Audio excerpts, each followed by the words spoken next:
Hello, Void. So, haven't managed the everyday thing, but I'm at least making an effort here to stay a little bit more consistent. How are you doing? The result back at it and going through my Godzilla collection. So, we've already gone through the initial three films, and a long time ago, I did Rodan. So, now, naturally, in the progression of things on here, I should be reviewing Mothra vs. Godzilla, or at least Mothra.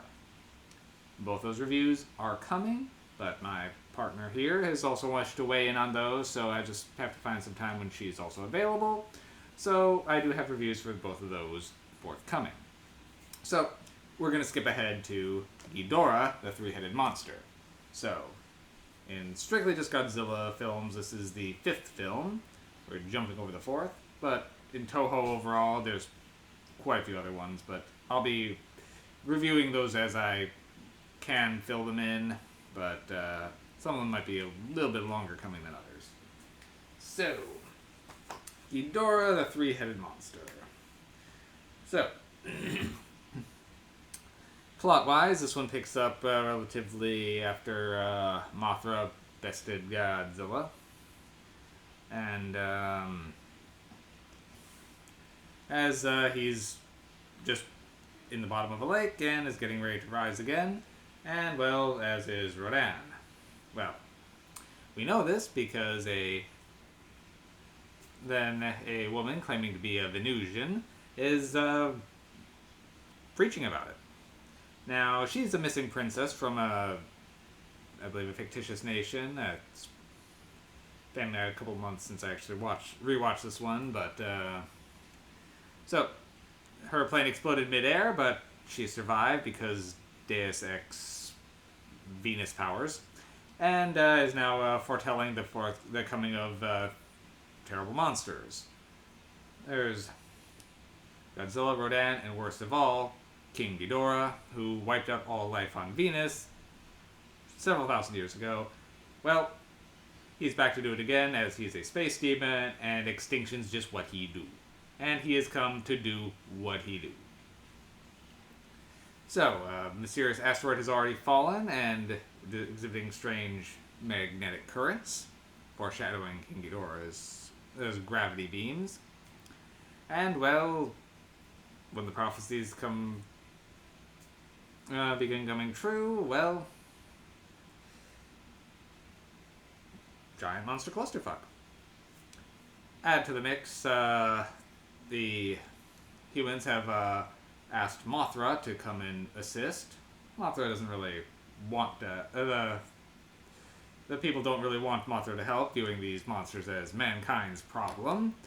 But Mothra agrees to do what she can, especially since King Ghidorah is threatening to destroy everything.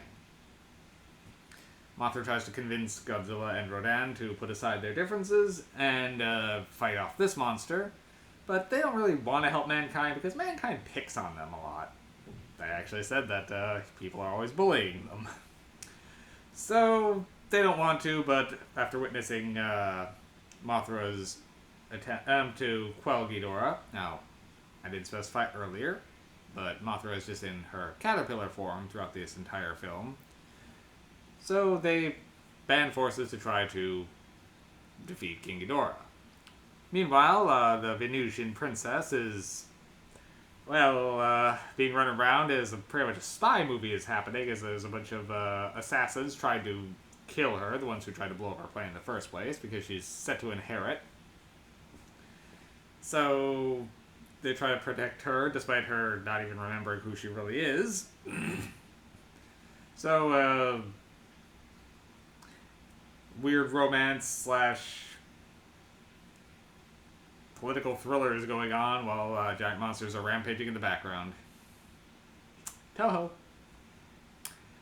Well, overall, this movie has a lot going on, but it is more coherent than some of the later films ended up getting, and it does still pull together into a nice whole. I'll give Ghidorah 6 MacGuffins overall. This one came out in 1964, and the effects work holds up pretty well, with the exception of maybe, they're The monster's beams definitely look animated in, sure. But just the design on King Ghidorah himself and the puppetry required, I think reading he took like 20 people to properly puppet all the heads and movements for him, so it was an impressive thing seeing him in action. And this is one of the first ones where they have multiple monsters in a multiple way beat down, and it was entertaining to watch. And it's a satisfying thing to witness. So overall, it's the introduction to King Ghidorah. So it's definitely an iconic film. So for me, it's not one of the greatest, but it is still satisfying. But it is a lot of the films do start going downhill from this point forward. Sad to say. So this is kind of the highest, one of the higher points, and it does start degrading from here. That said, most of them do still have a special place in my heart, and even if I'm giving one a bad review, I still will watch it again and again. I'll be real. King Ghidorah, Ghidorah, the three-headed monster, 6 MacGuffins, so definitely one worth kicking up. And as with most of the Showa era continuities, they're so loose that you don't really have to watch them in any particular order. Though this one does actually directly follow Mothra versus Godzilla, being they actually reference the events of it a little bit more. But continuity in these ones is always very loose. Well, if you want continuity, wait till you get to the Heisei series. Alright, well, all for now on this one, and I'll see you guys soon. Take care, Void.